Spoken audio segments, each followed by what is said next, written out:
May mga meaning ba yan? Medyo, Tapos, fake na lang tapos siya. ito ang pinaka Ito yung pinaka-solid. Oo, Oo. pinaka-solid. Kasi ano siya eh, sa Carabao skin yung tawagin. Ba't ka nagpaganyan? Ano? Simple Kasi, yan? ito naman kasi, meron na tong sepis. Oo. Tapos parang hindi ako masaya dun sa dalawang line. So, mga trending na nasunugan. Tapos, naawa ako kasi kakapanganak niya lang. 2 buwan pa lang yung baby niya. Tapos, nasa tent sila nakatira. Kahanap siya ng mga client na bagsak presyo. Vinlog ko siya. Magpapatato na lang ako, yun yung content ko. Tapos, makakatulong sa kanya yun. Kasi, ilalabas ko doon na sa kanya na lang magpatato. Tapos, yung maganda doon, parang 2 months siya nagtatato. Sa dami ng kliyente. At least, kahit pa paano sa small thing na nagawa ko, na ano ko man yung balag ko, nakatulong ako. So, big meaning to. May mga ilan akong ginagawang content na giving back. At saka may adopted child ako. 3 years old na siya, mag-4 na siya. Ba't ka nag-adopt? Kasi nga gusto ko magka-baby. Talaga? Ilang taon mo siya nung in-adopt? 18 ako. 18 ka. 18 ako. Para ka pala Angelina Jolie. Nag-a-adopt, maraming tattoo. Nung nakita ko kasi yung bata, sabi ko, parang ano doon yung puso ko na gusto ko to, May gusto lukso- ko may to. lukso ng dugo. Tapos, Tapos isang mong tattoo ito, love. Bakit mo pinalagay yung love? yung love kasi parang madaming meaning. Anong meaning sa'yo ng love? God, family, friends, self. Usually kasi pag sobrang ganda, like katulad mo or half-half, nagtatry mag-showbiz. Never ka nag-try mag-showbiz. Bakit? May mga nag-aalok. Never ka nag-try ng commercial, ng audition. Hindi po. Hindi. Mahihain ako eh. Sabi ko nga. Mahiyain! Grabe yung vlog mo. May nahiya ka umarte sa harap ng tao. Hindi, naarte naman ako. Pero? Forte ko din siya eh. Gusto ko siya. Nagmamamary ako 4 years na. Taon-taon ako mamamary sa... Siya pala talaga si Oo. Mama Mary. Hindi sa ano ba? Ay, sorry na. Sorry. Ikaw pala talaga Tama si Mama Mary. Para din niya sa akin, kaya ko umiyak ng on the spot. Pero pagkadating sa mga bagay Professional na... setting. Oo, parang takot ako mapagalitan. Okay. Kaya gusto mo yung platform ng vlog. Kasi parang tanggapin ka man nila o hindi, anong pakialam mo? Anong gusto mong naririnig na sinasabi sa'yo ng tao? Siguro yung pagiging content queen daw. Parang iba kasi kapag sinabi yun, hindi ka umaasa sa ibang YouTuber na nakita mo lang yung content. Hindi ganon. Yung talagang Gumagana. naisip mo lang, gumagana yung utak mo. Kasi minsan pag sinasabi, bobo naman yan eh. Ganon. Nasasabi ko sa sarili ko na, baka bobo ko sa gantong bagay. Pero sa gantong bagay, hindi nyo na matatago sa akin. Akin to. Yun. So yun ang gusto mong sinasabi sa'yo ng tao. Ano yung Oo. pinakaayaw mo sinasabi sa'yo? Inakaayaw ko? Ano ba? Masama ugali ko. Kasi imposible. Imposible May talaga. nagsasabi sa'yo. Madami. Ba't mo sinasabihan ng ganun? Lalo na yung ibang syempre tayo mga napapagod din tayo. Ano ka napapagod? Madalas sa problema sa buhay. Problema sa buhay. Napapagod ka ba sa Hindi, siguro, love life? hindi Pagod ka ba naman. sa love life? Sa love life kasi aminado naman din ako. Sa isang tao lang ako nagmahal talaga. Hindi ka napapagod magmahal. Nakakapagod. Nakakapagod. Dadating ka talaga sa point na mapapagod ka. Pero kung susukuan mo kasi, walang mangyayari. Kailan ka huli umiyak naman? Lagi ako umiiyak ngayon. Kasi nga, di ba? Lagi ako umiiyak. Very emotional. Oh, as in, amats ko yun. Ano yung huling niyakan mo? Realization. Ano nirealize mo? Na parang ready na ba ako? Mga ganon. Zainab is pregnant. Ilang months? Or, 4 months! Ako first trimester. Yan talagang pinaka-emotional. Pero buti nga tawa ka ng tao eh. Parang ups and downs yung naiiyak emotions. kasi ako. Yung kanina ako ganon. Pero ups and downs ang emotions ng first trimester. Pero talaga everyday ako umiiyak. Kasi, Hindi ko alam. sabi ko kanina sa mga realization, ano yung na-realize mo? Na parang sobrang daddy's girl ko. Naiisip ko minsan na paano kapag halimbawa hindi pa pala ako ready. Tapos yung tatay na magiging baby ko, gawin ko na yung nagawa ng daddy ko. Yung mga ganun. Alam, bakit naiiyak ako? So, Zainab becomes a mom at 21 years old. Anong feeling? Hindi ko alam. Sobrang saya ko. Hindi kasi Kasi siguro sabi dahil mo, di kay ba, Lucas. mahilig ka talaga sa mom. Mahilig ka talaga sa bata. So, nung nalaman mong buntis ka, Umiiyak ako kasi natatakot ako na sasabihin ng tao, sasabihin ng family ko. Wala akong parang, nung time na yun, parang feeling ko, kakainin ako ng lupa, wala akong mukhang maiyaharap. Kasi, ang dami ko nang nabitawang salita. Ang dami nang may ayaw kung anong meron sa amin. paano ka dumating sa point na, sige, sasabihin Kasi di ako marunong magsinungaling. At ako yung klase ng tao na open book. Mas okay na sa'yo na nanggaling. Kung ano man sabihin nila sa'yo, bala na sila. Basta sinabi mo. Eh, paano yung sa reaction kayo ng tao na bakit ka nagpabuntis? Kay Dad. Hindi ko alam. Hindi ko. Actually, sabi ko nga sa kanila, hindi to mistake. Hindi to karma. Blessing to. So, paano? Paano mo sinabi kay Dad? Sabay kayo? Hindi, akala ko kasi nung time na yun may acid kasi ako. Tapos naloka ako, buti na lang talaga. Nagpa-check ako sa doktor ko. Binibigyan niya ako ng iba't ibang klase ng antibiotic sa acid, sa chest pain ko, sa heartburn ko. Tapos ako, sabi ko, parang may something talaga eh. Alam mo, dahil nabuntis din ako. Alam ng babae kapag buntis siya. Tapos, kasi ako flat tummy. So, sobrang feeling ko kaya din nabuo.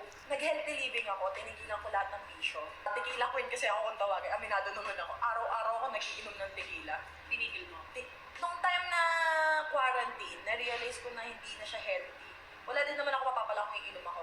Tinigil ko yung alak. Kumakain ako lagi ng food na walang oil. Tapos yung workout ko, morning tas night. As in, talagang umiinom ako. Nag-clean living ka? Yes. Tapos after nun, nung unang ay, dahil nabuntis ako, magtulasan ako, ayun na pala ang sagot. Kaya nagulat ako. Nung binigay sa akin yung date nung exact na nabuntis ako, August 7, sabi ko siya, totoo ba? Siguro mga 2 weeks pa lang kaming okay, 3 weeks. So yun, nabuntis na ako agad. Anong sabi niya? Kasi ang masakit sa akin yung balakang ko. Para kung natatae na hindi mo maintindihan. Tapos parang times na yung sakit ng puson mo. Ganon. Yun pala, mababa yung baby. Sobrang baba niya na. Tapos nung sabi ko siya, kailangan ko talaga ng second opinion. Nagpunta ako ng OB. Hala, pagpasok pa lang nung ultrasound. Oh, you're pregnant. Iyak na ako. Sabi ko, Ikaw lang mag-isa. isa lang ako. Tapos umiiyak ako lang. Sabi ko, sino sasabihan ko? Tapos natatakot ako. Punta ako ng kotse. Sinasaga ko yung driver ko na hindi ko alam yung gagawin ko. Iyak lang ako ng iyak. Tapos pagpunta ko doon, ang naalala ko, reaction lang ni Daryl noon. Ano nangyari sa'yo? Akala niya, may mga cancer ako, ganun. Akala niya ganun. So sabi ko, hindi ako nagsasalita. Binigay nung PA ko sa kanya yung papel, nung ultrasound, ng PT.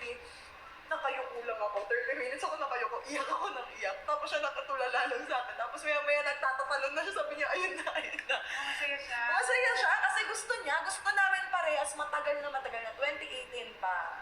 Sabi nga nila, hindi ibibigay sa'yo ng walang purpose. Diba? Anong sa tingin mo ang purpose? Ito ngayon. Siguro para matuto sa buhay lalo. Bakit ba kayo dumating yung sa point na ano pa nangyari doon? Nag-trending kayo na nagkamurahan sa Hindi ko din live? kasi alam eh. Ako kasi kapag aminado ako, pag galit ako. Pero bukas wala na yan. Kailangan mo lang ilabas. Kailangan ko lang, pag galit ako sa'yo, galit talaga ako. Hindi ko yan itatanggi. Ang nangyayari kasi i-approach niya ako. Tapos ako, ma-pride din ako. So nangyari, pag hindi mo siya pinansin, magra-rant siya. Tapos ako, kapag nakita ko nag-rant siya, tapos ang dami ng gustong-gusto mo, trigger ka na ipagtanggol yung sarili mo eh. Kaya mangyayari, gagantihan mo, di ba? Pataasan ng pride. So, when you look back, regret mo ba yun? Oo, yun yung pinaka-pinagsisisihan ko sa buong buhay Kasi ko. parang hindi mo na siya maaalis, Hindi mo na may erase na. Parang pag tinignan ka ng tao, itong taong to, punong-puno ng issue sa katawan ko. Mga ganon. Pero sabi ko nga, hindi din naman siguro tayo matututo kung hindi natin naranasan lahat ng ganon eh. Isipin mo na lang siya na, yung pagkakamali mo, hindi mo na mababago yan. Kaya mo na lang gawin, ayusin kung ano yung susunod. Tama, turn your mistakes into lessons. Yan Diba? Pero ngayon, ang hirap. Ang init. Ang hirap mag-glass ng galit. Kasi nga, emotional ka. Hormonal. Parang lahat ng bagay galit ako. Saan ka naglilihi? Spaghetti. Pinoy spaghetti yung matamis? Oo, yung spaghetti. Ewan ko. Parang araw-araw gusto ko ng spaghetti. Si Daryl, pinaglilihan. Oo, ayoko nang nawawala siya sa paningin ko. Kamusta yung relationship niyo ngayon? Ngayon, okay na. Ginive up niya na yung apartment niya. Para na din sa katatahimik ng buhay ko. Sa akin na siya. Kamusta siya ngayon? I mean, yung Okay, relationship. okay Mature siya. ba siya somehow? First time ko nakaranas ng alaga sa kanya. Kailangan niya na lang mag-focus sa career niya para kapag dumating yung araw na lumabas na to, okay Magiging na. daddy na siya. Oo, Magiging ganun. parents na kayong dalawa. Ganun. Naisip niyo ba yung like to step it up a notch sa next level? Like,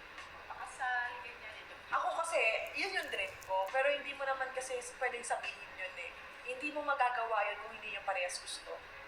Dahil siguro dadating sa Pero ikaw point. gusto mo. Mahirap magsalita, baka mamaya mapilitan. Mas okay na lang yung kapag dumating sa point na nakita nyo na yung sarili nyo na makakatulong ba tong taong to sa akin kahit na may anak na kami na future, siya na ba talaga? Iba pa rin kasi yun eh. So ayun, para sa akin pag dumating yung araw na yun, yun na. Pero alam naman namin sa sarili namin, ako mahal ko siya eh. Siya lang din yung lalaki yung minahal ko. Alam naman din ng lahat yun. Tanga na akong tanga, marupok na akong marupok. Pero at least proud ako sa sarili ko na hindi ako nakita sa iba't ibang klase, iba't ibang lalaki. Bakit siya yung minahal? Hindi ko din alam. Bakit sa kanya tumibok talaga yung puso? Kasi lalaking version ko siya. Tapos siya, babaeng version niya ako. Kaya kayo nagka-clash. Ano yung pinaka nagustuhan mo sa kanya? Siguro yung pagiging mamas boy niya. Hindi ko naman gusto kung ano yung pangalan niya eh.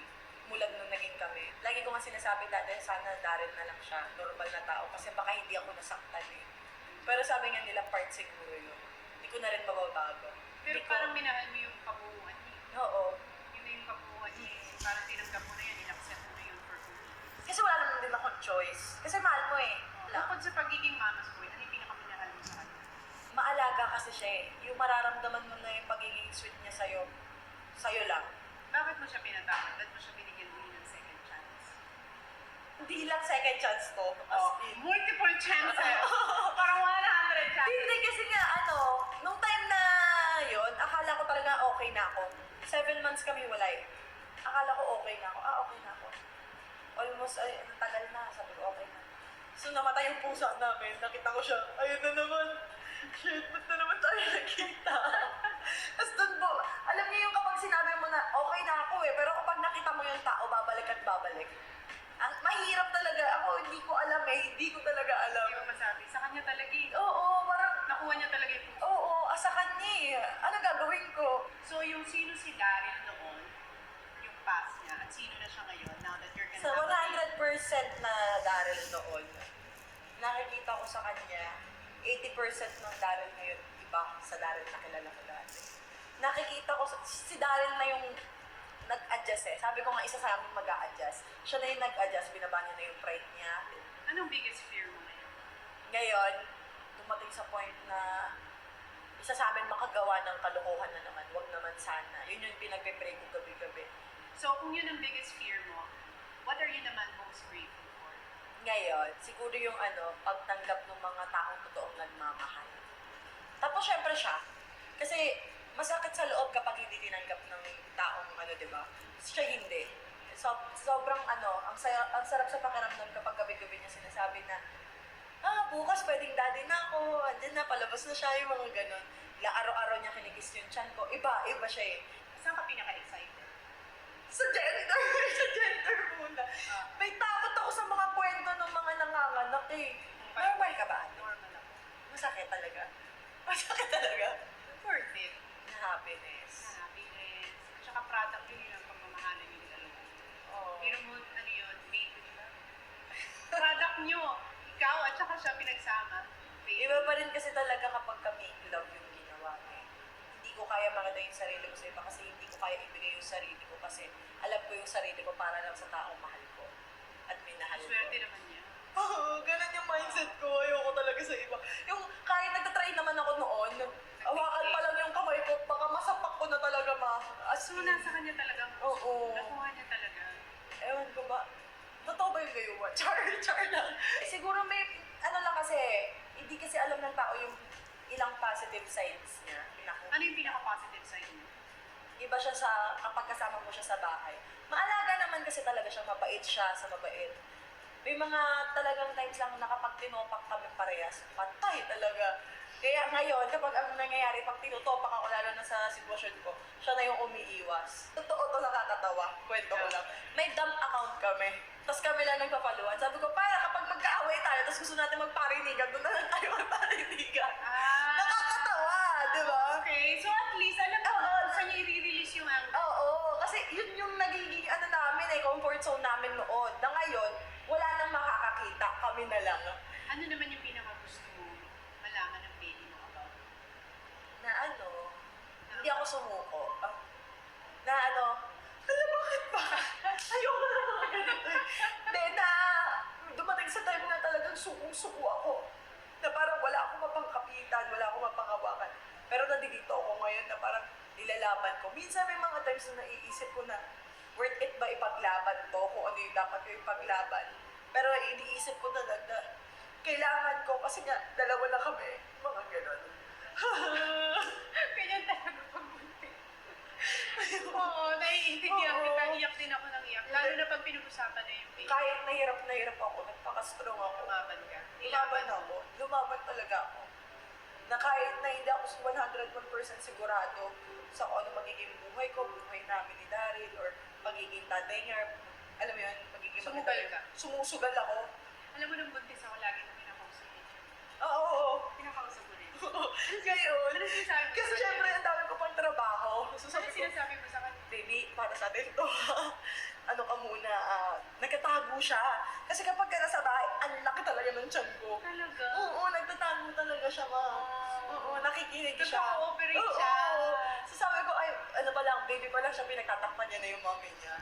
Ang cute talaga. May mga photoshoot ako ngayon, ang lalala talaga. As in, para akong ribs na lang. Pero pag umuwi ako, yung tiyan ko, tadahan na. Nagko-cooperate. Oo, as in, ang cute, ang cute. Pero ano naman ang gusto mong malaman ng baby mo about sa daddy? Siguro pagiging strong na lang ni Daryl.